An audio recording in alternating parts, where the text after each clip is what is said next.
The Tar Heels are still in need of a small forward, and Texas Tech transfer Darrion Williams, he just pulled out of the draft. This is Tyler Hansbrough, and you're listening to Locked On Tar Heels. You are Locked On Tar Heels, your daily podcast on the UNC Tar Heels. Part of the Locked On Podcast Network, your team every day. Hey there, what's up? It's Wednesday, May 21st, 2025. Welcome into the Locked On Tar Heels podcast, the only daily North Carolina show out there. I'm your host, Isaac Schade. You're joining me at the place to get your Tar Heels content every single day. It's all part of the Locked On Podcast Network. I want to thank you for making us your first listen or watch of the day to get your Wednesday going the right way. Special shout out to all you everydayers joining us, as well as all the Locked On Tar Heels Discord members and our great insiders as well. Let's get right after it. Here's where we're headed today on the show. Texas Tech transfer Darrion Williams just pulled out of the NBA draft. A very intriguing target, IMO, in my opinion. Coach Davis is going to be involved with Team USA's preparation for the FIBA U19 World Cup. Pretty cool stuff there. We'll unpack why I think that's a good deal. And on yesterday's show, if you were with us, we talked some about the impending House settlement and some of the ramifications of that and this document that teams are going to have to sign. And I learned some more information about another angle on this thing that, the NCAA is always really bad at enforcing their rules, and now they might not have to worry about even doing it themselves. I'll explain that later in the show. Let's start with Darrion Williams and kind of a big picture conversation about it to start with. When thinking about another personnel ad for the Tar Heels, because I'm sure there are some of you listening or watching that think Carolina is set, and that's fine. Like that's part of the fun of the offseason is debating things like that. I'm of the opinion, and I know there are others of the opinion, including the staff, that believes that Carolina should continue to add. And so in addition to thinking about international prospects, in addition to thinking about the bottom of the transfer portal barrel that's still out there, with the NBA draft combine over now, we're going to start seeing players pull out of the NBA draft. We should also be looking at those guys. Now, some of them that pull out of the draft didn't enter the portal, and so they'll just go back to their old school where they previously are at. But the ones that are in the portal, that is like solid gold for your roster. Why? Because you are getting a player for your team that could have stayed in the NBA draft that is like that level good, but decided for one reason or another, maybe it's there was still something to work on. Maybe it was now in this era, NIL finances that are available that they couldn't have gotten in the NBA yet. Whatever it is, this is a player of potential NBA draft level talent coming back to college basketball. And so those players are glorious to have on your roster. One such player of that talent is Texas Tech transfer Darrion Williams. Now, Darion is a phenomenal basketball player. I mean, if you're dialed in on March Madness, you saw him have some really key moments in key plays in key moments, I guess I should say, for Texas Tech in March Madness. So my guess is that, and I've been thinking about this a lot this offseason, is that he entered the portal for two different reasons. Number one, Texas Tech dropped an absolute dump truck's worth of money in front of JT Toppin to keep him in Lubbock. And so he used that. So now, to be fair, Texas Tech has like this one rich oil guy bankrolling basically everything. So maybe the money's still there for him as well. But when they've given that much to JT, I don't know if there'd be enough for Darion as well. And then number two, when you enter the NBA draft, it's tough to know if your current team will have space and or NIL dollars to give to you should you decide to come back to school.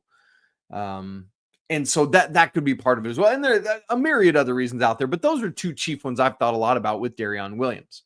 Now, with him pulling out of the NBA draft, Jeff Goodman from Field of 68 reported on Tuesday that two teams kind of in the lead for him, and both of these are like, are Kansas and NC State. I would like to not see him go to either place, but I would definitely rather him go to Kansas than NC State because he is very good at basketball. And I do not want him at NC State. Although, of course, we're only going to play NC State once because what's up, new ACC scheduling model.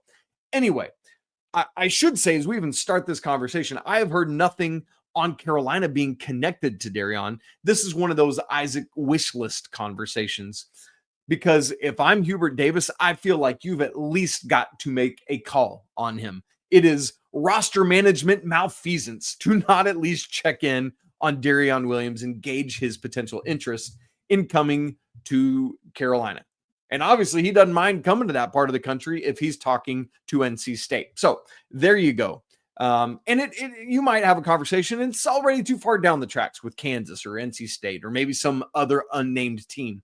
But all he can do is say no. That's one of my life mantras. Got to check in with him. And an immediately important question you have to ask, if you're Jim Tanner, if you're Hubert Davis, if you're the rest of the staff, would it make sense to add Darrion Williams? Do you think he fits with your team? From a talent standpoint, undoubtedly stockpile all the talent you can get. This dude was the second leading scorer on a Texas Tech team that made it quite far, thank you very much, in the NCAA tournament. But the question then becomes, okay, we think from a talent standpoint, yes. What about from a positional fit? Does it work? I'll answer that one in just a second. Let's hit the bio blast on Darrion Williams.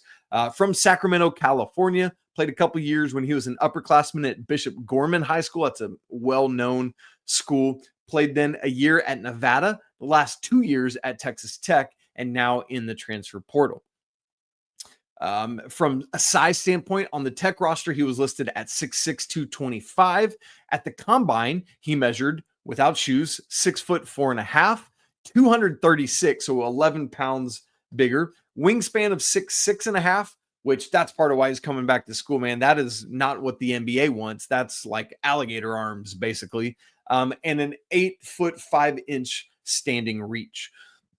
Stats last year for Texas Tech, 15.1 points a game. As I said, second most on the team behind JT Toppin, who, by the way, you might remember last offseason, I was like, yes, Carolina would love to have JT Toppin as their center.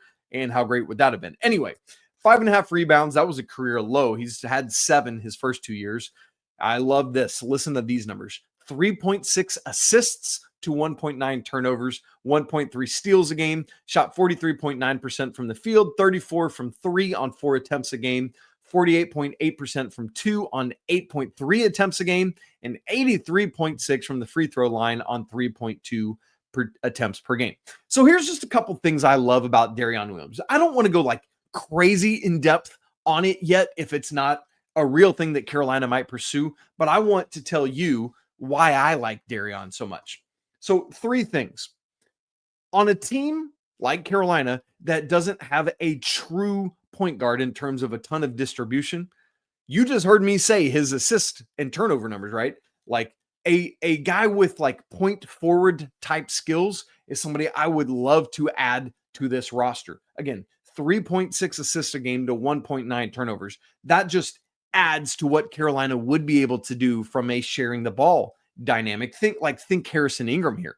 All his ability to play make as a forward was great. Darrion Williams can do that. Number 2, what I love about Darrion, he has never in his career, in his 3 years of college, shot less than 79.5% from the free throw line. And that was his freshman year. His his sophomore year, he was nearly 90%. I think it was like 87 or 88, up in that range. And then he was just like right on his career average this past year. As I said, 83.6%. I think his career average is 84 something. I want that player all day long. Somebody who's going to get to the line, a forward who can convert at an 80% clip. That is special. And you think about what Kyan Evans can do at the free throw line. You think about the growth that Seth Trimble had at the free throw line last year. Man, would love to see that. And then thirdly, he brings high level experience, right? Like just Grant McCaslin is a great basketball coach, his coach at Texas Tech, I should say. And so he had that this past year, and the places he's been in the postseason, I just think there's a ton he would add as a piece on Carolina's roster. And then, as I said, there's also the fit question. Is he a positional need from Carolina? Because if you're familiar with his role at Texas Tech last year, he played a small ball 4. He was their power forward. That said, yes, he was their starting 4, but it was because of his size and because of Texas Tech size. It was kind of similar to what Carolina was dealing with. They had a 5'11 Elijah Hawkins as their point guard, Chance McMillan at 6'2, and then our guy Kerwin Walton at the 3 at 6'5. And so just by sheer size needs, he was their power forward. I think that, I mean, he's on the NBA draft combine stuff. He's listed as a small forward, not as a power forward. And you think about Caleb Wilson coming in, we project him to start at the 4. He is lean right now. He needs all sorts of Jonas Serration all on him. But in the meantime, you got Henri Veesaar, who's a big dude. I would love sandwiching Caleb Wilson with 2 dudes with bulk. And you think about what Darrion Williams could do. Again, measured 236 at the combine. If he could be that as your starting 3, I just think that's so good. I like his bulk and his heft next to the leaner Caleb Wilson at the 4. And then you got the backcourt of Seth and Kyan Evans or Jaden Young, according to Field of 68, which I don't use that to, I hate making Jaden catch strays, but Field of 68 said Jaden Young was going to be the starting field. What are we talking about? And so what I like about it too is because you've got that body type, you've got Jarin Stevenson's taller, thinner body type, you've got Jonathan Powell, who's that 6'6" kind of shooter. I think positionally what Darrion Williams would add is even more roster flexibility and lineup flexibility than Carolina already has. That's a big win in my book, and I think very much worth Carolina's investigation of him if things aren't too far down the tracks with Kansas or NC State. Just check into it. It's worth it. All right. Well, it came out on Tuesday that Coach Davis is going to be involved with Team USA's under-19 FIBA team this summer, helping them get ready for the World Cup. We're going to talk about why I think that's a good thing coming up in just a second. Right after I tell you about FanDuel, the NBA conference finals are in full swing, and every night delivers highlight-worthy performances, major momentum shifts, and can't-miss moments. Whether it's a game-winning shot, a breakout player, there's never been a better time to get in on the action. FanDuel makes it so easy for you to stay in the game. You can do it before tip-off or live if you're just doing it in real time. With player props, they've got performance trends, same-game parlays, with all of that. Fans like you have more ways than ever to play smart and win big. How about the Thunder absolutely dominating game 1 against the Timberwolves on Tuesday night? Tonight, Wednesday, Pacers at Knicks, game 1 of the Eastern Conference Finals at 8 p.m. FanDuel has it Knicks -4.5 at home inside MSG. Are you new to FanDuel, man? Now's the perfect time to sign up because you can head to FanDuel.com, place your first $5 bet, and if that bad boy wins, you're going to get $200 in bonus bets. That's awesome. Go ahead. Make every moment more with FanDuel, official sports betting partner of the NBA. The 2025 FIBA U19 Men's World Cup is upcoming in Switzerland. How cool is that? June 28th through July 6th. On Tuesday, USA Basketball announced the list of 33 hopeful players who are expected to participate in the training camp, which is going to take place in Colorado Springs coming up on June 14th, so a little less than a month away. They're going to whittle it down to 12 players before the team ultimately leaves for Switzerland. Now, no current or future Tar Heels are on the list of those 33 hopefuls, although there are some targets that Carolina is going after in the 2026 class, like Tyne Stokes, Caleb Holt, Darren Rippey Jr., etc.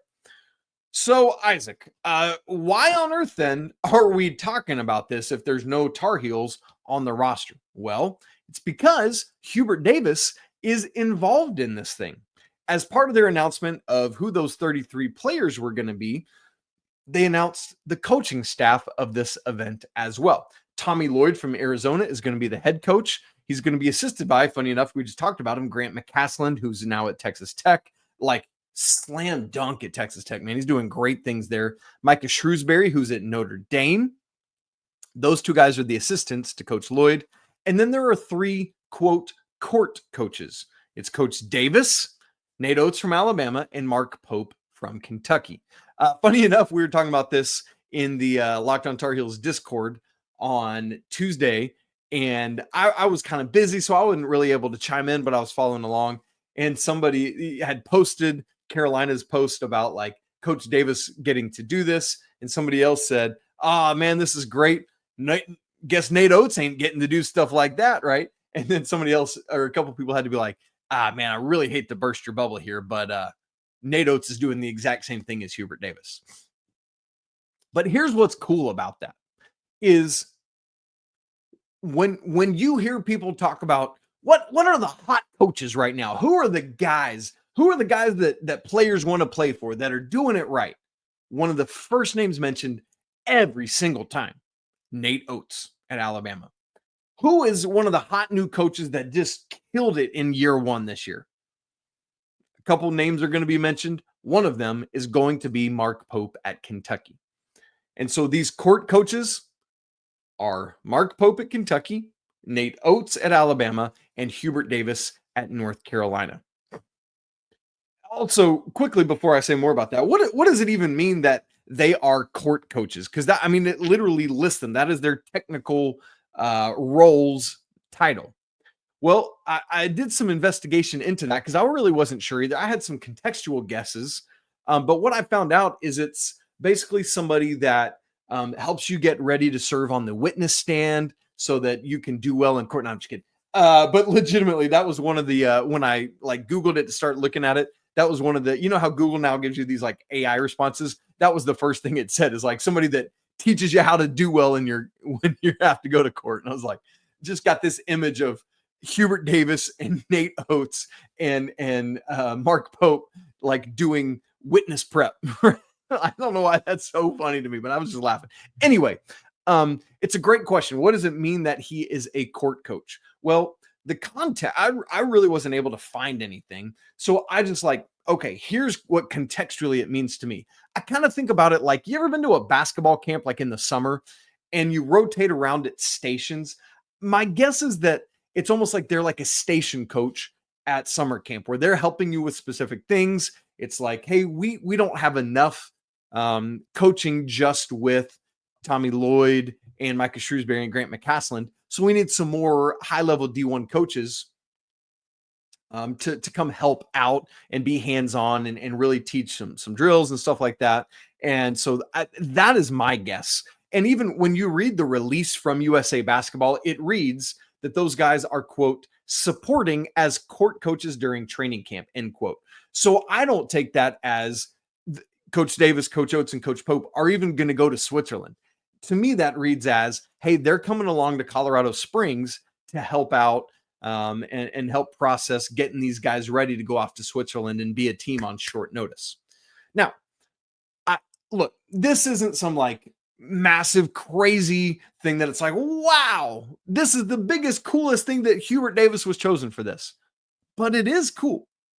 It might not move the needle in massive ways, but it does move a needle for a couple reasons. Number one, for all of the hate that Coach Davis gets, I hope this is at least some level of validation, some level of like, Hubert Davis, I like it.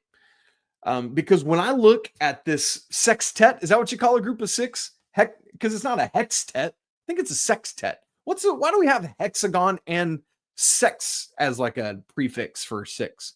Anybody know that? What's going on there? Is it like Roman gods where we got Greek and Roman prefixes for not? Maybe that's it. Maybe it's like Latin and something. Anyway, I don't know. Why am I going on that tangent? Anyway, I have so much respect for all six of these coaches. Like, I think Tommy Lloyd is doing a great job at Arizona. His offense is phenomenal. Grant McCasland is killing it in Lubbock. Micah Shrewsbury, yes, Notre Dame hasn't been great, but I think he's a really good coach. Obviously, Coach Pope, Coach Oats as well. And so for Coach Davis to be matched with those other five guys, I think is great.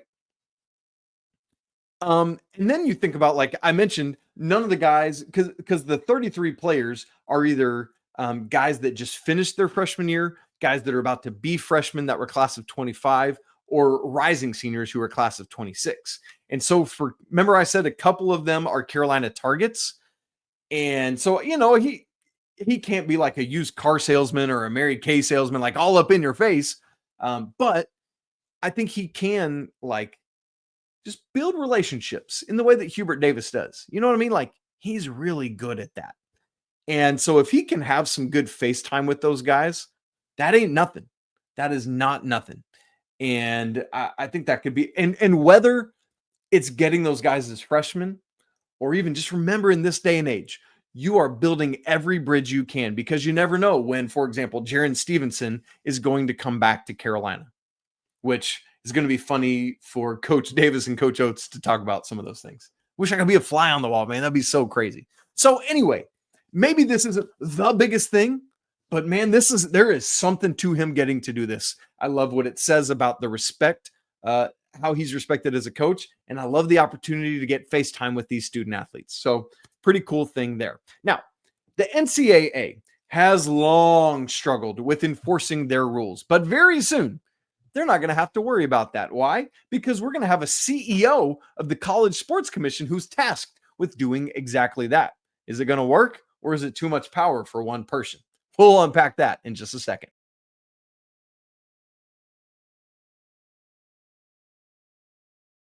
If you watched or listened to our Tuesday show, you know we led off by talking about some of the things surrounding what the House settlement's going to do and some of the NIL stuff and what we think will happen. And then this whole crackdown on, like, you got to sign this document. You might get kicked out of your conference and everybody's going to sue everybody, all that. But then there's some other reporting that has come out. That most of that content was from Ross Dellinger's reporting from Yahoo. On Tuesday, I read Pete Thamel's documenting about a lot of the same stuff. And one of the big takeaways I had from that is, when we think about this House settlement and what it's going to do for college athletics, I think so much of it has been about how it's going to hopefully curtail some of the craziness of all the money being thrown around, or at least give some framework to it and some parameters about how that's going to go. But I don't think I had fully caught or appreciated or maybe even realized more of the far-reaching things that are going to happen as well. One of those is key here, and it is this: the NCAA is no longer going to be handling the discipline side of things. And that is crazy to think about. But I also think I'm going to love it, because for a long time, the NCAA has been openly and widely mocked by people, including yours truly, for their inability to hold anyone culpable for anything. All right. And when they do try to hold people culpable by taking them to court, they lose in court. And so enforcement of rule has been a massive issue for the governing body of collegiate athletics. I think we can all identify and recognize that. And so, according to Thamel's reporting at ESPN, when the House settlement is formalized, I guess I should say technically because it hasn't happened yet, although Thamel says he expects that might happen later this week, interestingly enough.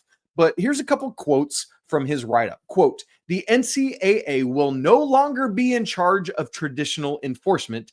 And how about this? A CEO will soon be put in place with powers that never existed prior." End quote. Here's another one. Quote, "The CEO of college sports' new enforcement organization, the College Sports Commission, or CSC, will have the final say in doling out punishments and deciding when rules have been violated, according to sources, a level of singular power that never existed during the NCAA's era of struggling to enforce its rules." End quote. Oh my. Now, on one hand, I love this, because it's like, good, we're doing something that hopefully, maybe, sort of, kind of could actually hold players and schools and conferences and boosters and whom else accountable to things. So I love that potential. But some of that language also scares me when I read things like, with power that never existed before, a level of singular power that never existed. And it's important for there to be a buck stops here kind of person, somebody that's actually going to do it. But while it's good to, like, give that power to somebody,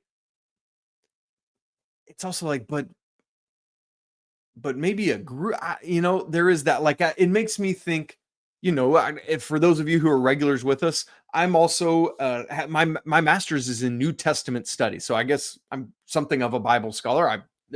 I would not like fully say, hey, I'm a Bible scholar. Like, this feels weird. But something that's very true of Israel in the Old Testament. Like, even if you don't like the Bible, this is just straight up history, right?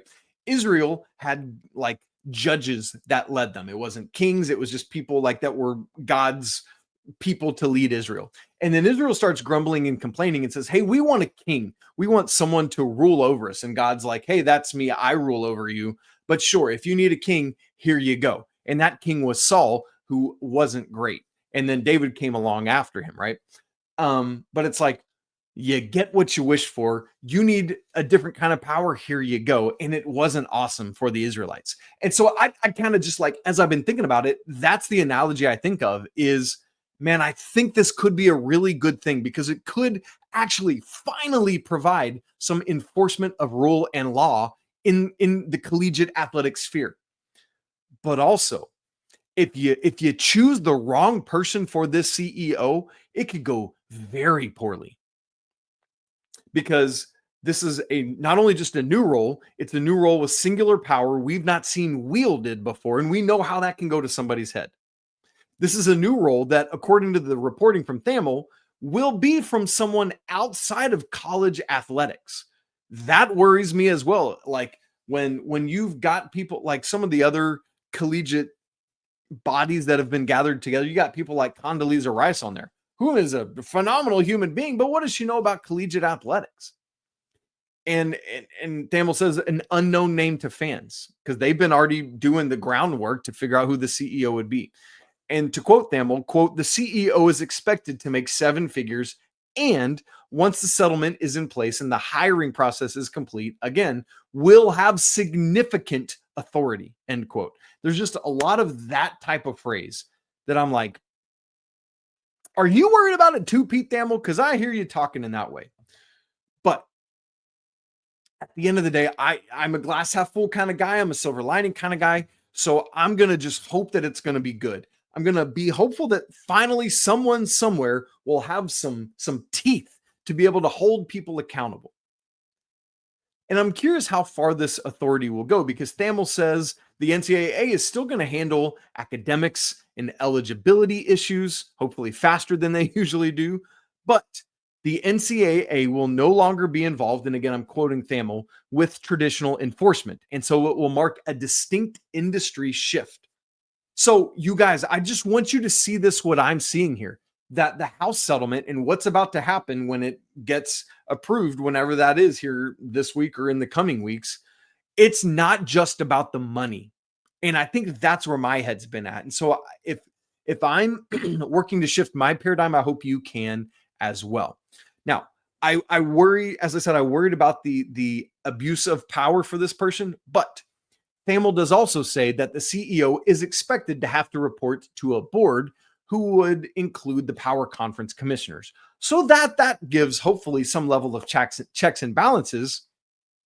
But then there's the weird power dynamics of like, Greg Sankey is always like trying to exercise all the authority he can as the SEC commissioner. Will this CEO be able to stand up to him? And vice versa. Like, there's just a lot of interesting dynamics at play there. But Thamel says that the extent of the CEO's power is that they will report on final factual findings and determinations on violations of rules. They will impose things like fines and penalties and other sanctions when and where appropriate to do so. Here's where it's got to be for me. We have lived for so long under the NCAA's inept ability to do anything to enforce rules. And so, like, from day one, when this person steps in, they've got to exercise authority. The first time someone steps over the line, the punishment has to be swift, and it's got to be harsh, and it's got to be strong enough to deter anyone else from wanting to do those things. There has to be the only way to change the prevailing narrative that we know right now is to actually do something that makes people say, oh, That I don't want that to be me. I don't know what that's going to take, but this CEO has to do it, and we'll see. On that side of it, I'm going to withhold judgment until I see it, because on that one, I doubt it.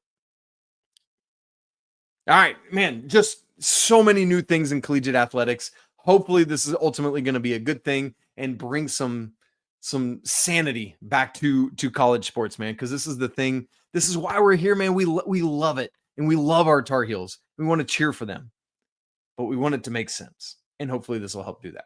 All right, guys, thanks so much for being with me on today's show. It's been great to be together. If you've not subscribed to Locked On Tar Heels on YouTube and audio, make sure you do it so you don't miss a second of the show. If you've not joined the Locked On Tar Heels Discord, we'd love to have you there. That link is in the show notes, free to join. And if you want to go even deeper, help support the show and have perks and access and all sorts of great stuff like that, join the Locked On Tar Heels Insiders program. We're going to have a mailbag episode next week. Insiders get first dibs and first priority on mailbag questions. Things like that. Always. All right? It's always a great day to be a Tar Heel. We'll be back again tomorrow, but until then, peace.